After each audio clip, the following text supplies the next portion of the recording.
C'était le 9 mars 1945.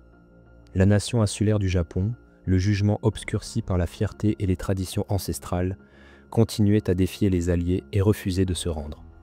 Ils ne savaient pas qu'une tempête de proportions écrasantes se dirigeait vers le cœur même du Japon. Depuis les lointaines îles Mariannes, une armada sombre prit son envol. Les moteurs tonitruants rugissaient, tandis que 300 bombardiers B-29 Super Fortress s'élevaient vers les cieux, leurs soutes débordant de plus d'un demi-million de bidons de napalm et de gelées de pétrole. La mission, nom de code Opération Meeting House, marquait un changement significatif par rapport au ciblage minutieux du bombardement de précision. Cela faisait suite à des mois de frappes chirurgicales menées par la 20e force aérienne des États-Unis sur des cibles militaires au Japon qui n'avaient donné que peu de résultats. La décision fut prise de changer de tactique. La considération minutieuse céderait la place à une force brute et écrasante, une stratégie qui avait déjà mis Hambourg et Dresde à genoux. Alors que le soleil se couchait, un vent violent balayait l'archipel. Malgré leur obstination, les Japonais n'avaient en réalité plus grand-chose en matière de défense. Leur aviation n'était plus que l'ombre d'elle-même, et leur défense anti-aérienne n'était pas prête pour le torrent de flammes qui allait se déchaîner. Le ciel nocturne fut recouvert par les ailes déployées des bombardiers américains, et une tempête de feu s'abattit sur la ville. Des quartiers entiers furent embrasés. Le ciel devint noir comme la nuit et la neige commença à tomber. Mais ce n'était pas une neige ordinaire, c'étaient les cendres noires de la guerre. Tokyo, avec ses nombreuses structures en bois et en bambou, était particulièrement vulnérable. Plus de 41 km² du cœur de Tokyo furent engloutis par la tempête de feu. L'événement troublant qui deviendrait connu sous le nom de la nuit de la neige noire ferait pâlir les bombardements d'Hiroshima et de Nagasaki en comparaison de la puissance destructrice déclenchée ce jour-là. Encore aujourd'hui, il est considéré comme le raid de bombardement le plus destructeur de l'histoire de l'humanité. Au lendemain de l'attaque japonaise sur Pearl Harbor, le 7 décembre 1941, les États-Unis se retrouvèrent à composer avec les conséquences. La flotte du Pacifique avait subi des dégâts considérables et la confiance de la nation était ébranlée. À travers tout le pays, il y avait un désir palpable de représailles contre l'Empire du Soleil Levant.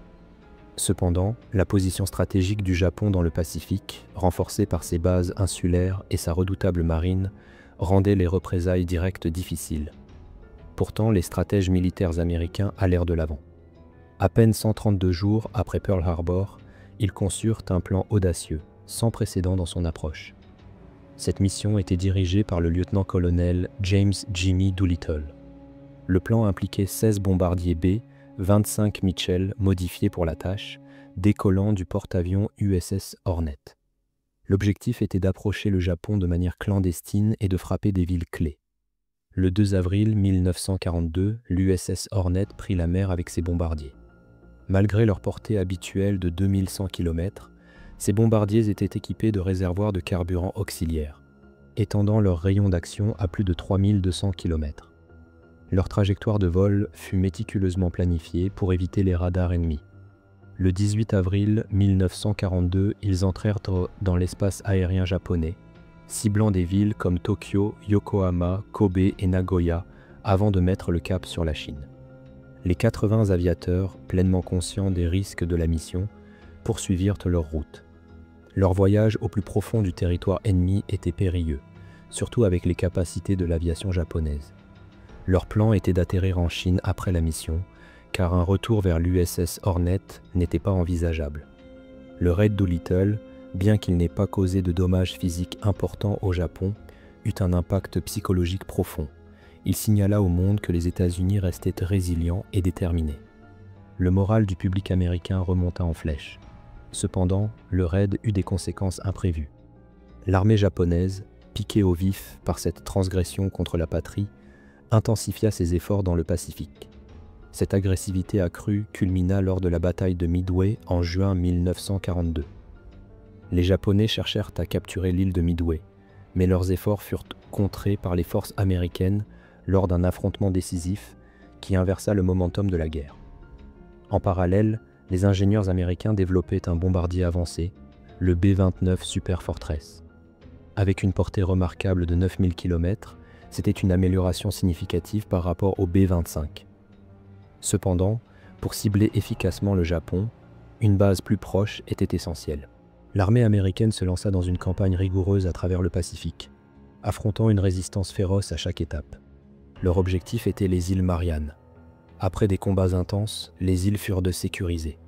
Le 12 octobre 1944, le premier B-29 atterrit. Avec Tokyo désormais à portée de frappe, le paysage stratégique avait changé.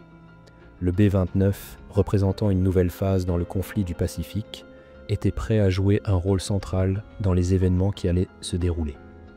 Alors que le soleil se couchait sur les rives ensanglantées du Pacifique, les États-Unis se lancèrent dans une campagne implacable pour mettre l'empire du Japon à genoux. La guerre du Pacifique atteignait son point culminant. Depuis les points de vue stratégiques des îles nouvellement acquises de Seppan et Tinian, les puissants B-29 Super Fortress prirent leur envol.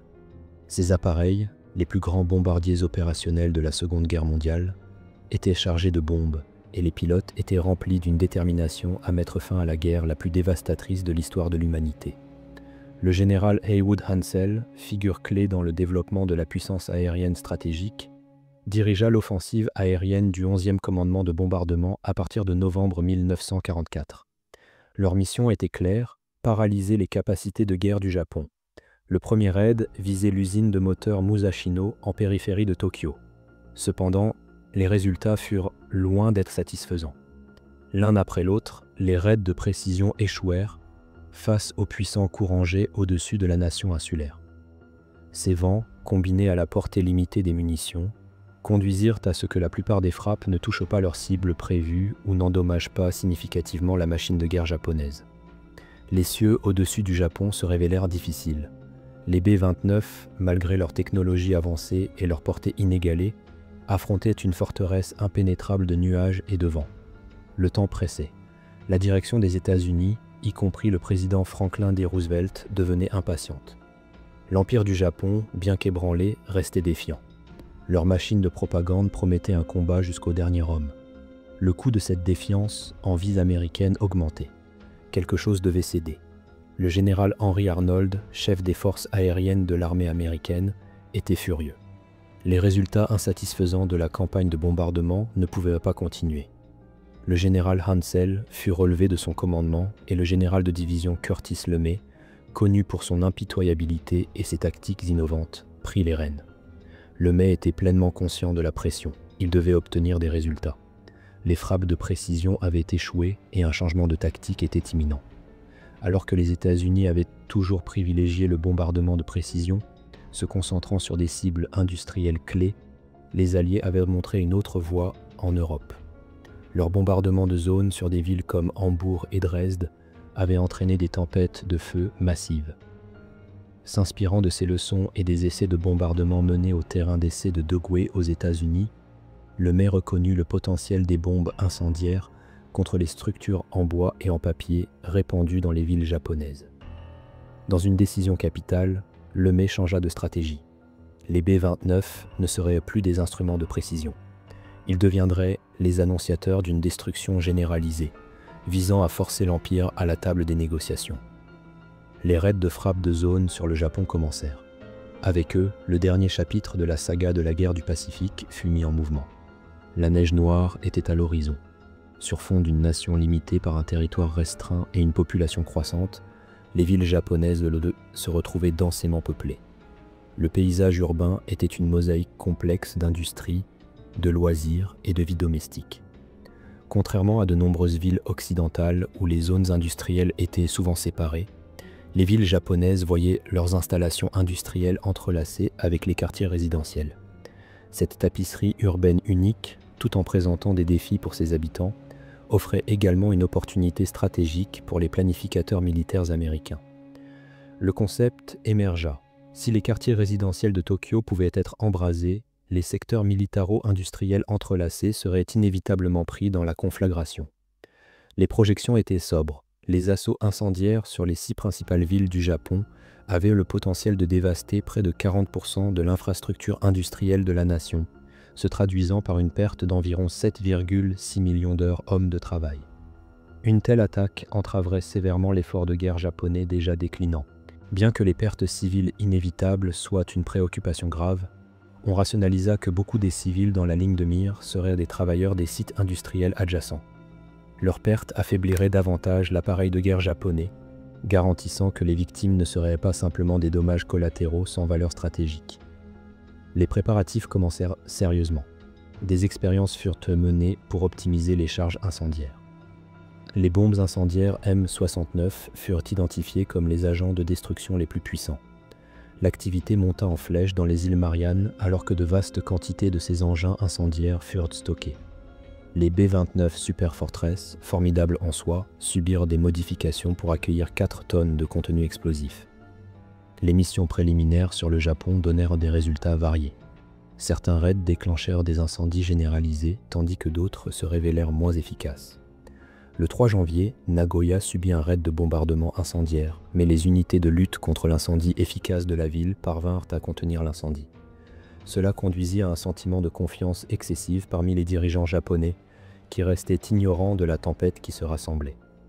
Le général de division Curtis LeMay, chargé de l'immense responsabilité de cette campagne, examina attentivement les premiers raids. Il en déduisit que les bombes incendiaires avaient été larguées depuis des altitudes excessives. Une hauteur de largage plus basse améliorerait la précision et permettrait aux B-29 de transporter des charges utiles encore plus importantes. Cette décision cependant comportait ses propres risques, car des altitudes plus basses exposaient les appareils à des menaces anti-aériennes accrues. Pourtant, LeMay avait un avantage stratégique. Les rapports de renseignement indiquaient que les Japonais ne possédaient que 2 escadrons de chasseurs de nuit, jugés comme une menace minimale. Avec un risque calculé, LeMay ordonna le retrait de tous les armements défensifs des B-29. Cette réduction de poids permettait une charge incendiaire encore plus grande. Alors que le jour décisif approchait, des murmures d'inquiétude concernant les pertes civiles parvinrent à LeMay. Inébranlable dans sa décision, il croyait que les Japonais ne seraient pas préparés à une attaque à basse altitude. Il était vivement conscient des implications morales de ses choix, remarquant une fois « Si nous perdons la guerre, nous serons jugés comme des criminels de guerre ». Pourtant, la défaite n'était pas une option qu'il envisageait. Beaucoup au sein des rangs étaient aux prises avec le dilemme éthique de lancer une telle attaque sur une population majoritairement civile. Mais les dés étaient jetés et les ordres étaient irrévocables. Les B-29 s'élevèrent, leurs soutes remplies d'instruments de destruction sans discrimination. Un changement profond dans la guerre était en mouvement. Les conséquences de cette nuit allaient modifier de manière indélébile le cours de l'histoire. Cela marquait l'avènement d'une nouvelle époque dans la guerre, où les flammes de l'anéantissement étaient à la fois raffinées et déchaînées avec une férocité sans précédent.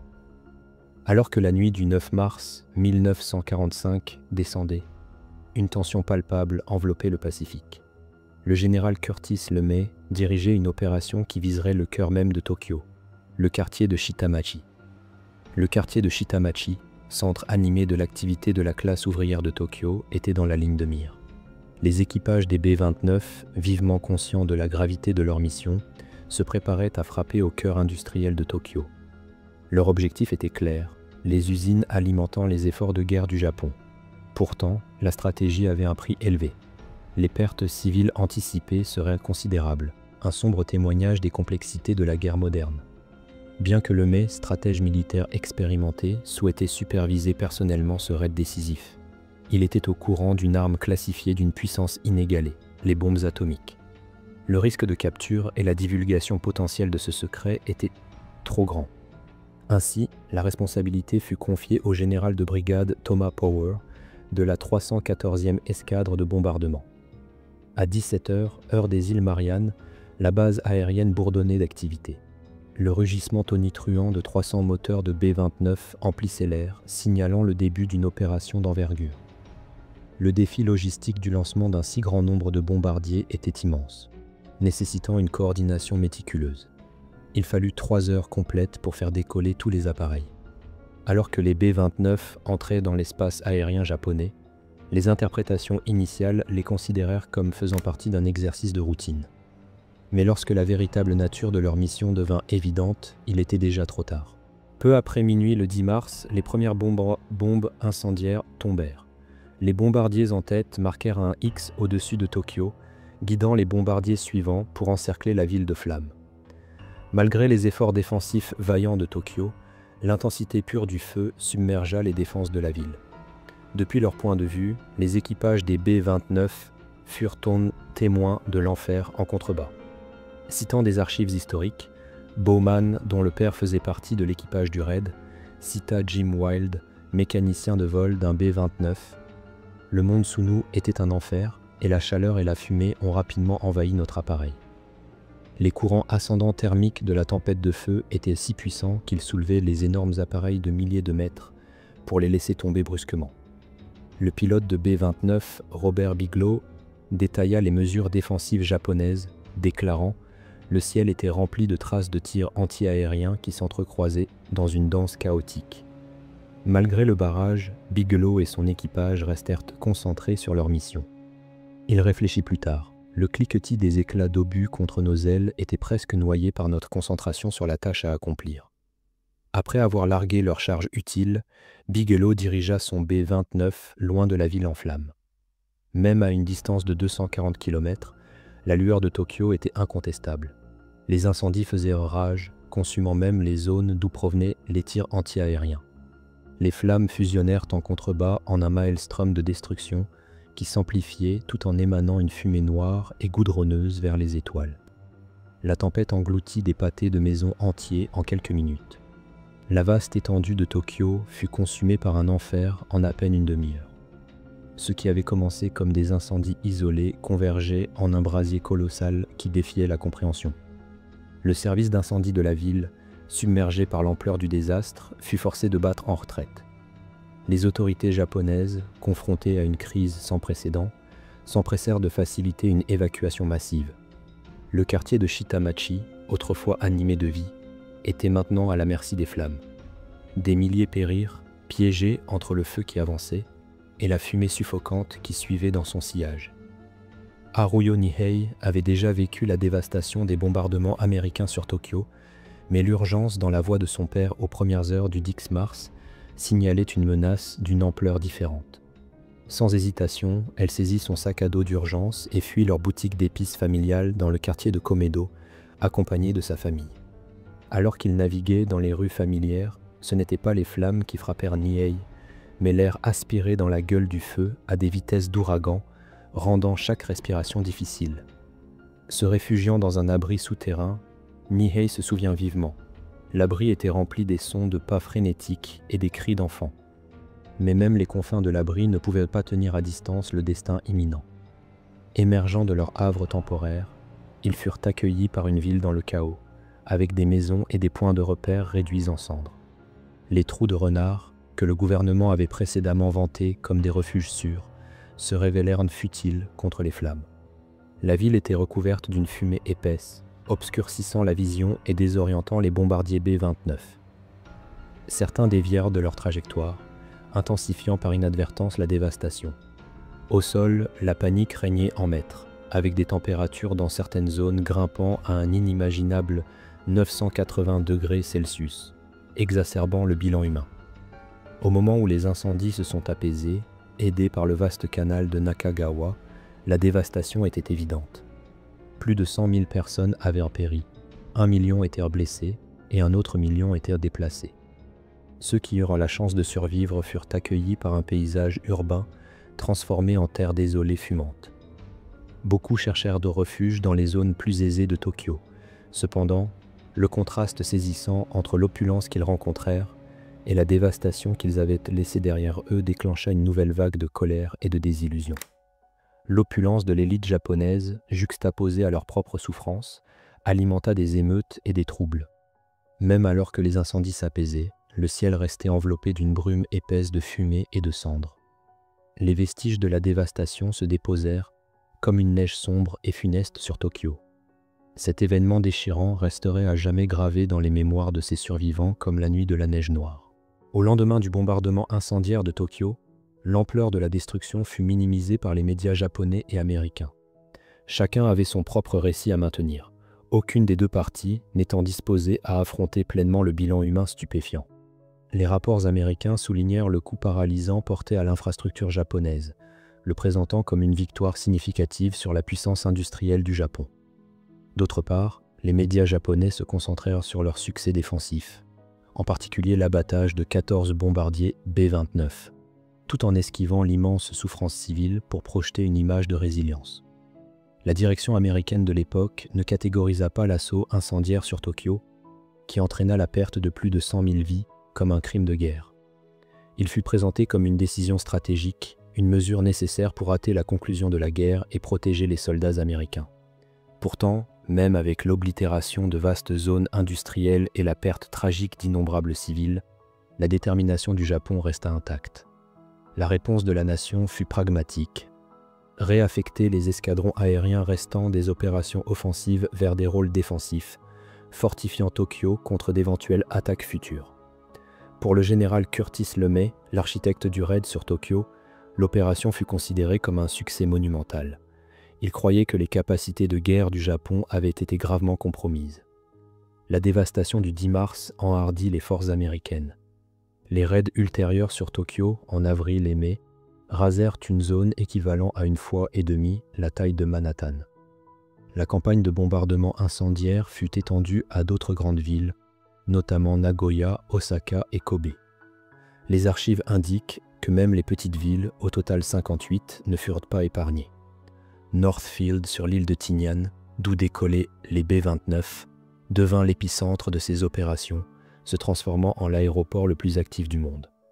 La documentation de l'après-guerre de l'armée de l'air américaine déclara brutalement qu'en juin, les principaux centres industriels du Japon n'étaient plus des cibles viables. Pourtant, ces assauts implacables ne poussèrent pas le Japon vers la capitulation. Au contraire, ils durcirent la volonté de la nation. Le Premier ministre Suzuki Kantaro, dans une proclamation fervente, affirma « Nous, aux côtés de la totalité de notre nation, sommes indignés par les actions américaines. Nous sommes résolument engagés à affronter et à vaincre cet ennemi audacieux. » La ténacité du Japon persista pendant encore 5 mois, jusqu'à ce que les bombardements atomiques d'Hiroshima et de Nagasaki les contraignent à se rendre. Dans les années qui suivirent, alors que le monde se débattait avec les conséquences de la guerre et ses implications éthiques, les perspectives sur la nuit de la neige noire évoluèrent. Des activistes, principalement du Japon, plaidèrent pour sa reconnaissance comme un crime de guerre, amplifiant les voix des victimes silencieuses de cette nuit et exhortant les États-Unis à présenter des excuses formelles. À ce jour, le gouvernement américain n'a pas émis de réponse. Dans les archives officielles, la nuit de la neige noire reste classée comme une opération militaire de guerre.